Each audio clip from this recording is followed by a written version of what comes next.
बैजंती माला एक ऐसा नाम, एक ऐसा चेहरा, एक ऐसा दमकता हुआ खूबसूरत मुस्कुराता हुआ चेहरा जो कि एक समय में बहुत ही ज्यादा सुर्खियों में था, बहुत ही ज्यादा चर्चित था।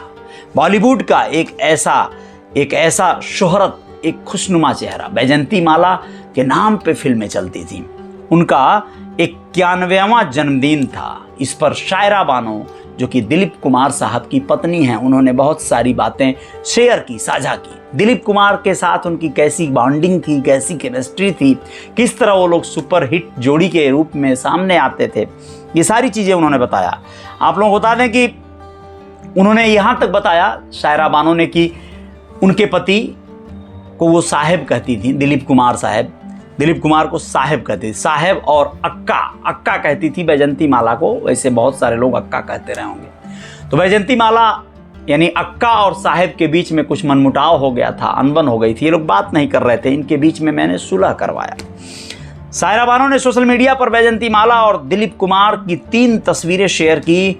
उन्होंने शेयर करते हुए कैप्शन में लिखा, एक लंबा चौड़ा नोट। उन्होंने लिखा कि मेरी फेवरेट अक्का को जन्मदिन की ढेरों शुभकामनाएं। मैं पहली बार जब आपसे मिली तब मैं अपने माँ के साथ महबूब स्टूडियो विजिट करने गई थी। उन्होंने कहा कि दोबारा जब मैं आपसे मिली तब मैं जंगली फिल्म में काम करना शुरू कर दी थी।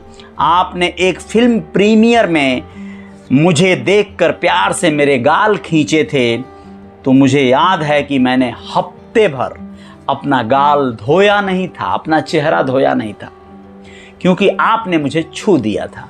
सोचिए कितनी बड़ी बात है ये। इस पोस्ट में शायरा बानो आगे लिखती हैं कि आपके और साहेब के बीच भी एक अच्छा तालमेल था।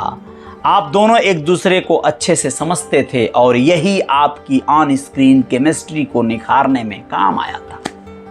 हालांकि एक बार अक्का और साहेब के बीच गलतफहमी हो गई थी और फिल्म राम और श्याम की शूटिंग के कुछ ही दिनों बाद अक्का को रिप्लेस कर दिया गया था, यानी हटा दिया गया था, किसी और हीरोइन को ले लिया गया था।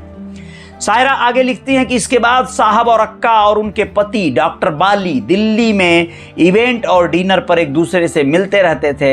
ऐसी ही एक मीटिंग के दौरान हम चारों की मुलाकात हो गई, जहां पर एक तरफ साहब और डॉक्टर बाली बातें कर रहे थे, वहीं दूसरी तरफ मैं और अक्का बातें कर रहे थे। अब इस दौरान साहब और अक्का एक दूसरे से नजरें मिलाने से तब तक बचते रहे जब तक कि मैं तंग नहीं आ गई और उन दोनों को फिर से दोस्त बनाने के लिए साथ ले आई।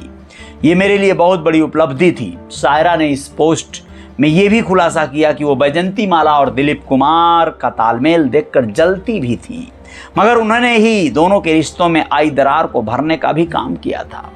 ये चार्म था। ये उस जमाने का जब पत्नियां अपने पति से बॉन्डिंग करवा के भी दूसरी हीरोइन या अपने से रिस्पेक्टेड कलाकारों को सम्मान देती थी। लेकिन आजकल क्या ऐसा है? खैर, आजकल उससे भी ज़्यादा खुलापन आ गया है। लेकिन जो भी हो, कुल मिला जुला कर वो दौर था, बैजंती माला का एक ज़माना था, शायरा बानो का, दिलीप कुमार का। फिल्म इंडस्ट्री में वैसे तो तमाम कलाकार समय के साथ आते रहे, चलते रहे, बढ़ते रहे, लेकिन आप लोग बने रहिएगा रियल रिपोर्टर न्यूज़ के साथ। आएंगे कुछ और खबरों के साथ। जय हिंद, जय भारत, शुक्रिया।